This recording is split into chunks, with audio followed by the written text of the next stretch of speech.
We love music. You are locked into Six Towns Radio. Chills Bar, Burslem, sponsors of Port Vale content on Six Towns Radio. It's 25 years since the amazing FA Cup victory over Spurs for Port Vale in the FA Cup fourth round, and I've got Ray Walker on the line. How you doing, mate? You okay? Hi there. 25 years, can you believe it? No, I can't believe it. Time flies, doesn't it? Yeah. When you watch the FA Cup now and these giant killers every year, you must think about that match. Well, obviously the FA Cup's still got its sort of appeal regarding that. There's always been there's upsets all the time, every year. Less and less I see. I think that's because of the pitches generally. They're so good these days that the Premiership teams are obviously going to have an advantage over the lesser team, unlike in our day. And of course, that pitch on that day. Yeah, it wasn't very good. But the thing was, we didn't want to play on it either. You know, it wasn't a case of Tottenham didn't want to play on it. We didn't want to play on it either. We loved to play, well, try and play football. I know, I used to look at the games, thought we played a lot more football than we actually did, because we did knock it forward quite a bit, and I think we did adjust our game that day to suit the conditions, which I think was a good ploy on our behalf. You were known as the Glenn Hoddle of the lower leagues at one point. Yeah, he didn't play that day though. But you have played against him. Yeah. Oh yes, I've played against him. I played him for Aston Villa against him, and he was on the TV last night, wasn't he? And my wife said, so he looks decent. He looks better than me. So he's obviously had a good time with his academies in France, etc. So I was sort of that was my sort of title, if you like, the poor man's Glenn Hoddle. I've certainly got the poor man's bit of it. That's certain. Let's talk through that goal. When you hit that ball, it looped over Tony Park's head. What was going through your mind? There are no flukes, by the way.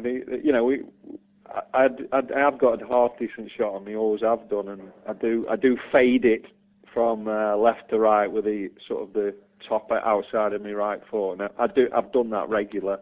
So that wasn't a fluke, by the way. But yeah, it was a case of, I think the pitch didn't help either team. We got it forward a lot in that game, and we managed to get, obviously, both teams try and get the bits, what's called the bits. So the bits coming off their defenders or our centre forwards, they're called the bits. So hopefully our midfield can get onto that. And me, Robbie Earl, were determined to do that. We did it in that respect, and I managed to get onto one of them bits where David Riley was involved, and one or two others, and managed to get onto it. I just drove forward a little bit, and then just took my chance and just hit it. And obviously, I knew it was going to go in. And you get them feelings when you've hit a good one that you know it's going to get near the goal, and it was certainly managed to just creep in the net, really. You were 2-0 up, and then Razor Ruddock pulled one back for Spurs, who's on Celebrity Big Brother at the moment. He was young then. I think he was a young sort of 19, 20-year-old, and obviously had a distinguished career after then, Liverpool, etc. So yeah, he managed to get them back. He had a torrid time the first period. I remember his back passes were going, because obviously he could pass it back to the keeper in them days. His back passes to Tony Parks were going out of play, and they were too hard, and so he was having a torrid time in the first period when we got on top and we managed to score them goals. Obviously, they came back and pinned us back a little bit, and he managed to scrape a scruffy goal in, if you like. And then you think the worst is going to happen, but we stuck at it, and the experience within the team was, far and away better than where we were in the league, etc. And we managed to all pull together and get us through. The scenes afterwards, I was actually on the TV on Match of the Day, running onto the pitch, because everyone just ran on the pitch and went crazy. And and then the front cover of every newspaper the next day, the buzz around Burslem was just amazing. It was an amazing time. Yeah, it's an amazing period in obviously in Port Vale's life as a club. We seem to have time after time of massive games, and that was just one of the start of a run of games where we did very well against superior opposition. And as you say, the next day, after the game was just amazing. The crowd, when we went out, the crowd was so buzzing. It was a proper, I don't know how many were there, 21,000 or something like that, and it really was electric atmosphere, and we rose to the occasion. I think every man to a T played it there, sort of from obviously a talented Tottenham side, and we did that. And as you say, after the game, it was buzzing. We were a family club, and I think our bar, if you like, our players' bar was run by obviously Mark Grew, who's still there. Him and his missus ran the bar, if you like. So we were in which was the kitchen. It's probably